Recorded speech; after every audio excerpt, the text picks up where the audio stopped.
Welcome to This Week in Williamsburg. I'm your host, Rebecca Suerdieck, curator of archivewilliamsburg.org. Now journey back in time with me. This week in 1897, a fire consumed 10 structures on Duke of Gloucester Street. Sam Harris's cheap store burned to the ground, along with several private residences. Townspeople and college students rushed to the scene to form a bucket brigade. This devastating event proved the need for a town fire engine.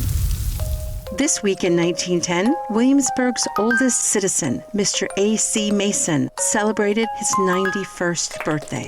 Born in 1819, Mr. Mason was interviewed at his home in the Raleigh Tavern.